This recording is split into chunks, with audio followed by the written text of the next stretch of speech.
I think I'm totally gonna geek out on this video on a new level, but just so you know, whenever you will watch this video, it was recorded on a Sunday. For those people who know my channel, kinda know what that means. But let's actually start with one thing. I am not a professional when it comes to cameras. And the Sony a7R III is already out on the market for like half a year. So all the videographers, photographers, artists and whatever else have already done their reviews, which I could never match. They will offer you way more details, way more professional information and things that I have maybe even no idea at all. And therefore you might think, why would it make sense for someone like me to review it? Well, personally, from my standpoint, there are three kinds of people who use a camera. There is the one that is very skilled, and even with a quite weak camera, he can get great results. Then there is the one that has an even better camera, the same skills, and can get an even better result. Because if you have great hardware and great skills, you can pretty much get the best out of it. And then there is someone like me, someone who doesn't really know what he's doing. But with a camera like this, I can very easily still get way easier, way more convenient, also great results. And I can learn, because this is still a thing. Because this camera might be overkill, even though I would actually say no. It is maybe too much for me right now, but this is the way I see it. I could buy a cheap camera for a while until I get, let's say, past the beginner's phase. But then something like this makes sense if you are serious about what you are doing with a camera. Because with this cam, you can quite easily get into it because the functionality is very similar to the lower end cameras. And I, for example, used the Sony a6000 for like 1.5 years already.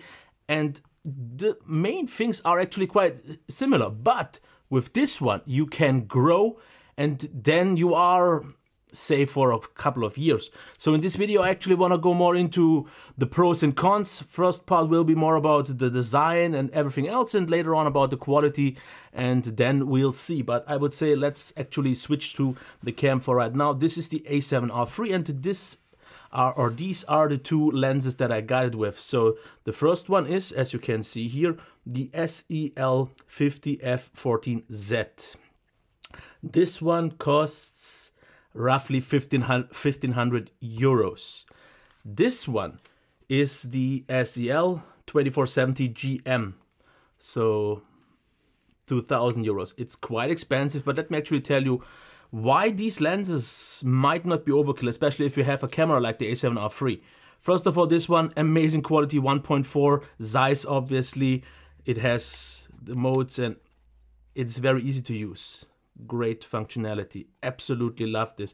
This is what I've actually used for the last 3 weeks for my videos. So if you want to check that quality with the a7R III, this will get you kind of a glimpse of that, but I gotta say it's absolutely great. Now this one could be the kind of all-purpose weapon, because for me, if I would use it for that cam that is recording this right now, I would not need ever anything else, because with 24 up to 70 millimeters, with 2.8 I could cover the whole range, and not like I have right now 3 lenses to kind of get whatever I need for specific things. Great quality, great sharp lenses, absolutely top. Yes, they are expensive, but they match the quality of this camera. And now let's actually start already off with the pros and cons. And by the way, this part now is recorded with the a6000 with the 50mm 1.8 lens set to 2. So just so you have a little bit of a reference point. And the camera that was filming me was the Panasonic G7. But let's get into it. Design. This is my first pro because it is fairly compact after all for a full frame camera. It is solidly built and it is waterproof. It is though a little bit on the heavier side, especially if you, for example, use it with this lens. Then the combo is quite heavy because just this lens is already way heavier than my G7 with a lens. But you pay for quality and it definitely makes a very solid, high quality feel. Now, in terms of ports, we have all the important ones. This is absolutely great because we have the headphone jack, we have micro HDMI. I'm actually okay with micro HDMI. I don't really need the bigger one. I never had issues with that on my side, but in outdoor use, it could be maybe a thing. Now, then we have USB-C, which is my big point because USB charging is there. I don't need an extra adapter or anything like that. And then we have the multi-port. So this is already good, but that is not yet enough. We have also the microphone and the port for, this is I think for the flash. Now, one thing that I have an issue with here, that would be one of my cons, the flaps. Especially when I used the USB port for the charging and the HDMI, the flap was kinda in the way. So it would have been nice to have something like we have on the SD card tray side, which is actually my next point. Dual SD card slot reader, but only one is UHS-2. The other one is slower. But I think this mechanism is amazing because you just can easily access it without having to get it off the tripod. So this was so convenient because I usually don't do videos on a tripod so much when I have to access the SD card, because I record everything like I do right now with my capture cards, which by the way I switched just because of the A7R III to a 4K capture card, the Elgato 4K60 Pro. And it just works great. So this is super convenient. Now the next thing, many customizable buttons, because we have C2, C1, and you can pretty much rearrange everything. But there is one thing that already comes down to my negatives, the menu button. That is not really easy to reach, because if you are in the setup, let's for example turn it on, and you are in the menu and you go through them, every time, if you have it in two hands, it's no problem. But every time you want to go back, you have to hit the menu button. But I, in most cases, actually used it with one hand because the other one was just different. And then you have to reach over. This is not convenient. In most situations, if you have the cam in your hand, you have to use it maybe like this, and then you just can't reach. It would be so convenient. Maybe if they place it here, then you could access your stuff and then always go back. This is the one thing, but you can get past that. Now the next thing, the good viewfinder display, but not great. Actually, when I compare this to my Panasonic G7, lower resolution and everything, but whenever I look into the viewfinder and the display of my Panasonic G7, it's pretty much exactly what the outcome will be. And it's not that this is misleading, but it feels like there is a little bit of some kind of milky shimmer over it. And I'm actually not super impressed with the viewfinder, even though it's very bright display, especially in such. But the display is actually the next point. It's not really a flip out one. Yes, it can be done like this, but it's not rotatable. You can't just flip it out to the side. That is not a big issue for me. If you are a blogger, or I mean a vlogger, it could be, because you can't just see what you are doing. And I think this will be changed, at least with the next generation, because I don't think they can pull off one more year with this technique. Everyone else does it already for years.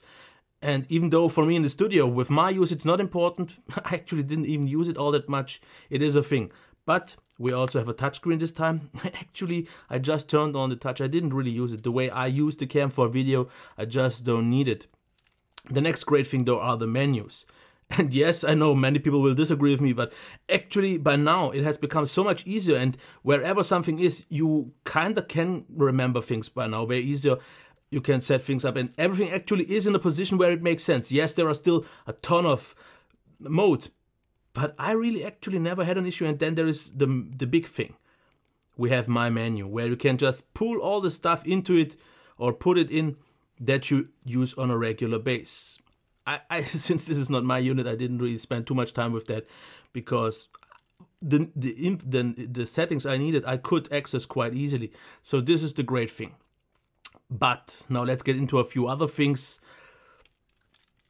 Grip is nice, weight is nice. I can access all buttons actually quite easy. One that I actually missed for a long time is this one, this wheel. I actually thought, why can't I just change the exposure? I think it is. I don't really remember. But the button access is easy. You can get all buttons. The viewfinder can be easily reached. We have, of course, the hot shoe, the ports, of course. Then the battery, which is definitely one of the highlights, because they have a way bigger battery now, and the battery life is absolutely great. So I'm super happy with that. I think like 3 hours, but that was on a video capture card. And it obviously depends on which kind of resolution you have. Then on the bottom, obviously, for the tripod mount, well built, easy to grip. And even if you have a lens like this, there is still enough space for you to get your hand in. It's a little bit tight depending on the cam, but it worked out just fine. Obviously, the modes are locked actually. You have to press the button. All the wheels are conveniently placed with one hand. Now they finally changed the video record button from the side to the middle, which is easier to reach definitely, and everything else. So design, features of the housing and everything else, I have not really much to complain. Like I said, menu button position, port flaps, no flip out display, and the lenses are super expensive, but that's up for the actual other part that I'm going into, which I will actually switch to this cam now. And here we are back again with the Sony a7 III in action. And it's obvious that the quality definitely, in my opinion, improved a lot over what you have seen before with my Panasonic G7. But it's not just the quality that I want to go into. Obviously, since I'm a YouTuber, I will mostly pretty much only focus on the video part. Since I said videographers and photographers have already released their videos, and if you want to see samples, you can get so much better stuff to look at than me. But if you want some maybe normal use, real life use results, just check, for example, the videos that I did in the last 3 weeks with this cam. It's always pointed at me, and I have to just say, if I look at my cheat sheet and check the video qualities and the things that I like about this cam on the big pro side, this is the main part why I'm definitely gonna switch to a Sony, as my next cam is convenient use. Why, for example? Now, when I had this cam in use down there in my hi-fi studio to record a loudspeaker review, I could use it with, and that's the impressive part, with an ISO of 250 to get a similar kind of quality that I got with my Panasonic at 800. And I used a little bit of a different exposure and obviously shutter times, but it is hell of impressive of how easy it is to set up. I don't really need to watch out for the lighting all that much, and I didn't, first of all, this is the most important part, need to worry about the autofocus, because the autofocus on this cam is absolutely great, which is on Panasonic, at least on mine, absolutely unusable. That's the biggest part, it's the convenience, because I over the last 3 weeks, every time just went in front of the cam. I didn't need my iPad to check the manual focus, because you can just use Panasonic without it if you want to do something like this. And no, the autofocus here isn't perfect, because what I've noticed, which is on my con list, is that there is some autofocus pump. You could maybe kind of improve it if you know what you're doing, but personally, since I move all the time, it's not a huge issue. What I've noticed is if I'm completely standing still and not doing anything, it always pumped up, and it was mostly visible on my shirt that just got out of focus and in focus all the time. So that's a little bit of an inconvenience, but in normal use, if I do my normal videos with moving like this, it wasn't really noticeable. I don't think anyone in 3 weeks has noticed it, because no one has ever said it, and me watching the video afterwards, it didn't really matter. So I don't have to worry about that, which is also the next thing with, for example, the battery life. I did not usually had to worry about battery life, because sometimes on my G7 I had to check it, even though that one already has with like 2 hours very good battery life. But if I made longer videos on 4K, for example, downstairs where I don't have it set up with my video capture card, it was already a little bit tight. Here I get like 3 hours, maybe a little bit less, but that's how it felt to me, which was absolutely great. Now the next thing, as you can already see, is the full frame bokeh, because with a full frame you just get a so much nicer, easier and just more impressive bokeh than I personally could ever have done with Micro Four Thirds, for example. Yes, I know all the professionals, they have their tricks and they know what to do and how to get things more impressive, but I can't. But if I just do the same things as I do with my Panasonic G7, and even if I would have something higher end, this is just so much more impressive. So it is a cam that has so many high-end, semi-professional qualities, but still for someone like me, it's not too overwhelming and I can easily use it. That's just the biggest part. The next thing would have been obviously 42 megapixels, which is absolutely amazing for photos. I've seen so many great shots, but I can't show you this. Nothing what I would do would impress you. But for me, the important part is great video. I mean, yes, it's overkill for 4K video, and that's where I think the Sony a6700, or maybe especially the a7 III, which is the one that I'm actually eyeing on, or the a7S III, the upcoming one, will be even better, because more suited towards. This is more, I would say, a photographer's dream, with still great video quality, so a better all-round camera, I would say. The other ones are more focused towards video, and what I'm actually personally looking for is 4K 60, just because for tech videos I prefer that. Then fantastic low-light qualities, as I already said, and you have seen so many tests of how much better Sony is compared to anything else. And for example, last year I reviewed the a7S II, and it's still pretty much the king, even though the a7R III seems to be just about as good. So that's definitely a pro. Then great 1080p quality, because what you are looking right now is actually not 1080p, but it's also not 4K, because it is recorded in 4K, but output just to 1080p to keep the video consistent with the rest that I'm doing, but it's just 30 frames. So I personally am okay with a talking head with 30 frames, but that's it. But the quality is top notch. For example, when I did my usual tests with 1080p 60, when I record my devices where I just for smartphone need 60 frames, it was so much clearer, obviously also due to the great lenses, but the difference compared to my 6000, which obviously due to the price is a huge difference, like 7 times. But it was amazing of how clear 1080p is, absolutely, and way better than, for example, on the A6300 that I had. And obviously 4K is absolutely amazing, because the great thing is what I could do with my video capture card. I could just use one option in OBS to switch directly between 4K and 1080p. And yes, the details, the improvements were there. So there was a definite step up going from 1080p down to 4K. It's not actually big enough for my videos to matter, but for anyone who's a pro who wants all the details, it will show. And once I've seen the same video in 1080p and in 4K side by side, even though I don't even have 4K monitors, but just 1440p, I have a hard time now getting back to 1080p once this cam is gone.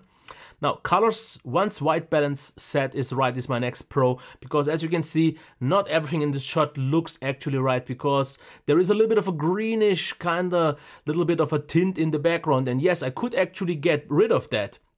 But for example, what I've noticed is if I use the white balance option and set it right, the background looks perfectly white as it should. But then, for example, I don't know why exactly my teeth looked very yellowish. So I don't have perfect white teeth, but they looked extremely yellow. So I dialed that back with the compromise of having not a perfect white background, but I'm pretty sure that anyone who knows a little bit more, or especially if you do some color grading, will have no problem with that. But I personally never really grade my videos, and nothing at this here is graded. I've everything just set it once up in the camera and it just records this way. I use, for example, I think the light mode. There are a lot of presets, obviously. You can use standard, you can use S-Log, and obviously, if you buy a camera like this for video, you will use S-Log or anything like that to get it as flat as possible and grade it afterwards. But this is what I meant. If you don't want to grade, especially because it saves me up so much time, if I just set it in a way that is good enough and actually not super realistic, because my videos are not planned to be absolutely accurate and absolutely natural to the colors. I want it to look pleasing. That's why my main cam isn't really saturated, but colors are a little bit nicer to look at, like reality. And also this, usually I maybe add some little bit of saturation so it's just nicer to look at, because for my videos personally, the accuracy doesn't really matter. I want it just to look nice. And obviously I could make it even look nicer if I would have a little bit more tricks up my sleeve, but this is just the great thing. With this cam, with the many controls that a pro can use to get the best out of it, I don't have to. I can fiddle a little bit around to just look at what looks best to me, and that's something that it's not that easy on some other cameras. Then this is a huge thing for me if I'm downstairs in my hi-fi studio. One big video file, because what annoyed the hell out of me on my Panasonic G7 is that whenever I'm not recording a video upstairs here in the video where I have everything in sync, so the sound, the audio, because I use capture cards, I have 4 GB files, and if usually my videos turn out like 15-20 minutes, I have like 4 or 5 4 GB files, and not always the transition is seamless, because usually if you have it in Adobe Premiere there should not be a gap, but sometimes it happens and sometimes it misses a little bit, or it's just not smooth. With this one big file, it uses a XAVC, yeah, you know what I mean, and the quality is just so much better, it's so much cleaner, and it's just 100 Mbit because it's a very, very well compressed format. So I like that. It's just way easier for editing if I have one big file instead of many smaller ones that I first have to kind of stitch together. But not all is perfect, but I don't really have much. Like I said, the autofocus pump, let's actually try to be a little bit stiff and not do anything.